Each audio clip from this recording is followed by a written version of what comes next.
안녕하세요. 하라라 성형외과 김웅민 원장입니다. 오늘은 이제 눈꺼풀 처짐이 있어가지고 내원하셨을 경우에 이마 거상을 한 번씩 추천드리는 경우가 있는데요. 그러면 상담실에서 이제 환자분들은 눈 처져가지고 나는 쌍꺼풀 수술하러 왔는데 왜 이마 거상을 해야 되나요? 라고 물어보시는 경우들이 정말 많습니다. 그래서 어떠한 경우에 이마 거상이 필요한지에 대해서 제가 오늘 함께 얘기해보는 시간을 갖도록 하겠습니다. 눈이 처지게 되면 환자분의 상태에 따라서 이런 경우에는 쌍꺼풀 수술보다는 당겨주는 이마 거상 내지는 눈썹 거상 수술이 필요합니다라고 설명을 드리는 경우가 있습니다. 여기 보시게 되면 이마에서부터 눈썹 그리고 이 눈꺼풀로 이어지는 얼굴의 이 단면도를 보고 계시는데요. 우리의 얼굴 피부라는 거는 이 이마 피부, 눈썹 쪽에 있는 피부, 눈꺼풀에 있는 피부가 각각 별도의 독립되어 있는 부분이 아닙니다. 결국 우리의 얼굴 피부는 다 하나로 연결되어 있는 어떻게 보면 커다란 이 천과 같은 조직이라고 생각을 해보셔야 되는데요.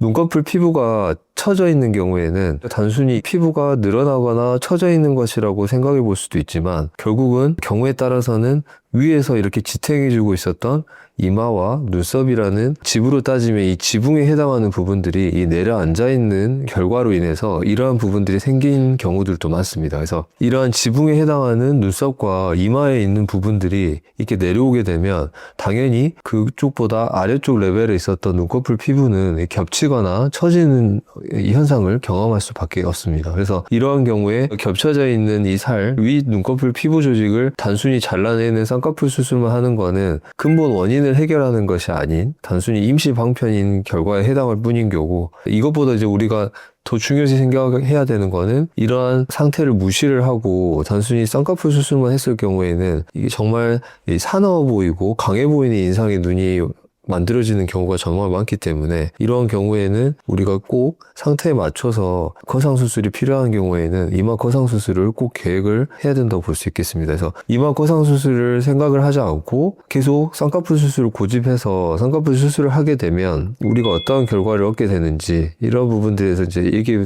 드리도록 하겠습니다. 말씀드린 바와 같이 눈썹에 있는 부분들이 내려와 있는 상태에서 쌍꺼풀을 억지로 만들게 되면 눈꺼풀 피부는 눈썹 근처에서 윗 눈꺼풀 피부로 올 때 이 피부는 두꺼운 피부에 해당하고 이 안구 바로 위쪽에 있는 이 아래쪽에 있는 눈꺼풀 피부는 이 얇은 피부에 해당을 합니다. 근데 이렇게 눈썹이 내려와 있는 상태에서 쌍꺼풀을 억지로 만들어주게 되면 눈꺼풀의 두꺼운 위쪽에 있는 피부 조직과 아래에 있는 얇은 피부가 이렇게 만나게 되기 때문에 아무리 처져 있는 눈꺼풀 피부 조직을 잘라냈다고 할지라도 이 만나는 피부의 두께가 다르다 보니까 수술한 다음에 회복 기간이 꽤 지나고 퉁퉁하고 이게 부자연스러워는 심한 경우에는 이제 소세지 눈이라고 표현하기도 하는데 이러한 느낌의 눈이 만들어지게 되는 것입니다. 눈과 눈썹 사이가 이 증내에서 보시는 것처럼 이미 가까워져 있는 분들 같은 경우에 이렇게 쌍꺼풀 수술을 하게 되면 환자분들이 느꼈을 때는 눈과 눈썹 사이 간격이 더 좁아진 것처럼 느껴지기도 합니다. 이런 경우에는 오히려 쌍꺼풀 수술을 했음에도 불구하고 인상이 굉장히 강해지고 화난 사람처럼 보이는 경우들이 있기 때문에 이런 결과는 우리가 특히나 중년 이상의 눈처짐을 계획하고 수술을 하시는 데 있어서 제일 우리가 기피해야 되고 제일 피해야 하는 경우입니다. 이마 힘으로 또 특히나 이렇게 눈과 눈썹 사이 간격이 좁아져 있으신 분들의 경우 이마로 눈을 뜨시는 경우들이 상당히 많은데요. 이런 경우에 우리가 쌍꺼풀 수술만으로 눈처짐을 해결하게 되면 수술하기 전에 비해서 내 눈이 느꼈을 때 이마 근육이 더 이상 눈 뜨는 데 있어서 함께 동원될 필요가 없이 이건 내가 이제 좀 쉬어도 되겠는데 라고 본능적으로 이마 근육이 이제 반응을 보이기 때문에 그렇게 하게 되면 이마 근육이 쉬게 되면서 이 눈썹 부분이 오히려 밑으로 뚝 떨어지기 때문에 우리가 눈처짐 수술을 했음에도 불구하고 눈과 눈썹 사이 간격이 좁아지면서 이 눈썹 부분이 눈을 더 떨어진 눈썹이 눈을 더 가리는 것처럼 이런 결과를 가져올 수가 있게 되는 것입니다. 그래서 간혹 내가 상안검 수술하고 났는데 눈처짐은 해결됐지만 오히려 인상이 망쳤어요 라고 하시는 분들을 제가 심심치 않게 많이 봤기 때문에 어떠한 경우에 내가 이마 거상을 생각해 볼 수 있는 쉽게 자가 진단할 수 있는 제가 안내해 드리도록 하겠습니다. 두 번째와 세 번째 손가락을 이용해서 눈썹 근처에 있는 이 피부 조직을 위로 당겨서 올려 보십시오. 이렇게 올렸을 때 예를 들어 내 눈이 가려져 있었던 이 눈꺼풀 피부 조직이 이 눈썹 부위를 당겨서 올렸을 때 시원하게 뭔가 덮여있는 것들이 개선되는 부분들이 확인이 된다고 한다면 이런 경우에는 이마 거상을 충분히 생각해 볼 수 있는 경우에 해당한다고 보실 수가 있습니다. 이 눈썹 근처에 있는 이 부분을 만져보시다 보면 우리 안구를 싸고 있는 안화 고래 이 경계 부분, 이 모서리 부분을 만지실 수가 있는데요. 눈썹이 크게 밑으로 내려와 있지 않은 분들 같은 경우에는 이 경계 부분이 눈썹과 간격이 이렇게 떨어져 있는 걸 확인해 볼 수 있습니다. 하지만 눈썹이 많이 내려와 있는 분들 같은 경우에는 심한 분들의 경우 안화골의 이 경계 부분보다 이 눈썹이 부분이 더 아래로 내려와 있으신 경우들도 있는데요. 만약에 내가 지금 그 경우에 해당한다고 한다면 아마 눈과 눈썹 사이 간격은 매우 좁아져 있으신 분들이 해당할 것입니다. 그래서 이런 분들의 경우에는 이마 거상을 통해서 이 눈꺼풀 처짐을 해결해야 되는 경우에 해당한다고 보실 수 있겠습니다. 그리고 내가 이렇게 무의식적으로 눈을 떴는데 제가 보시는 것처럼 내가 무의식적으로 눈을 뜬다고 떴는데 이마에 이 가루 주름이 어느 정도 잡히는지 이런 것들을 통해서도 우리가 이마 거상에 해당하시는 분인지도 함께 생각해 볼 수가 있습니다. 결국은 무의식적으로 이마에 주름이 생기고 있다는 거는 평상시에 눈을 뜰 때 눈꺼풀 처짐이 많이 진행된 경우이기 때문에 단순히 내가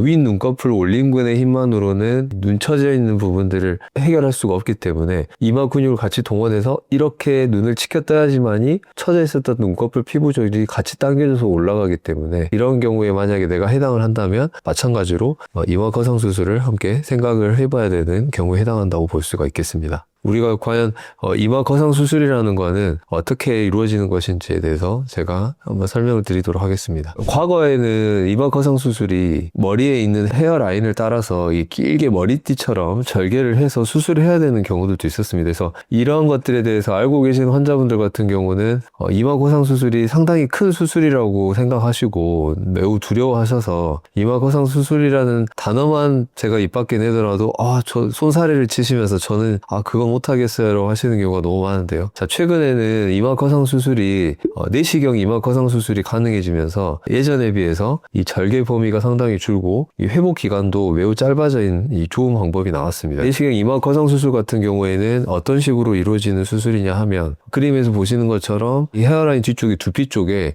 작게는 3군데에서 많이 잡으면 5군데 정도 한 1cm에서 2cm 사이 정도의 작은 구멍 절개 라인을 만들게 됩니다. 이러한 절개 흉터는 두피 안쪽에 숨겨지기 때문에 나중에 회복되고 나셨을 때 절개 부위 흉터가 과거에 헤어라인을 돌아서 길게 절개했던 것과는 차이가 많이 날 정도로 흉터에 대한 걱정은 하지 않으실 정도로 우리가 흉터를 숨길 수가 있습니다. 그리고 우리가 내시경을 보면서 수술을 하는 이유는 이 그림에서 보시는 것처럼 이마 쪽에 있는 이 피부 조직을 들어 올리고 눈썹 근처에 있었던 이 강한 유지인대라든지 강한 이 지지 조직이 있는데 이런 것들을 우리가 충분히 끊어주고 당겨서 올려야지만이 이마 거상 수술을 하고 났을 때 오랫동안 효과를 유지할 수 있습니다. 그런데 우리가 이러한 강한 인대 조직을 분리하는 데 있어서는 인대 조직 근처에 보시는 것처럼 주변을 지나가고 있는 신경이라든지 이 혈관 조직들이 있기 때문에 이런 것들을 우리가 고해상도의 내시경을 직접 카메라를 보면서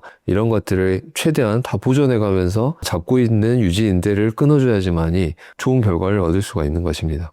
이분 같은 경우에 눈과 눈썹 사이 간격이 매우 좁아져 있고 이로 인해서 눈꺼풀 피부 조직이 좀 처져 있는데 보시는 것처럼 상당히 인상이 좀 무거워 보이고 강해 보이는 인상이었습니다. 이렇게 내천 팔자와 이렇게 가루주름 형태로 미건과 콧등주름도 이렇게 형성이 되어 있는 걸 볼 수가 있고 이마에도 보시면 이마 모양이 굴곡이 져 있고 이렇게 울퉁불퉁해 보이는 것들도 같이 관찰이 되고 있습니다. 그래서 이러한 경우에 이마 거상을 시행함과 동시에 이분 같은 경우에는 제가 최대한 거상의 효과를 더 배가시키기 위해서 눈썹 아래쪽에서 함께 당겨 올리는 눈썹 앞 거상 수술도 같이 병행을 하였는데요. 이렇게 하게 되면 처져 있는 눈꺼풀 피부 조직도 해결해 주는 것이지만 이마의 어떤 전체적인 굴곡이라든지 미간이나 콧등 쪽에 있는 주름들까지도 한꺼번에 펴지게 되기 때문에 전체적인 인상이 자연스럽게 훨씬 밝아지는 10년 정도까지도 젊어지는 이런 동안의 결과를 우리가 가져올 수가 있겠습니다. 오늘은 제가 이마 거상 수술에 대해서 얘기를 해드렸는데요. 어떠한 경우에 내시경 이마 거상 수술을 해서 우리가 눈 처짐을 해결해야 되는지 이런 것들을 제가 설명을 드리고 이마 거상 수술의 이 필요성에 대해서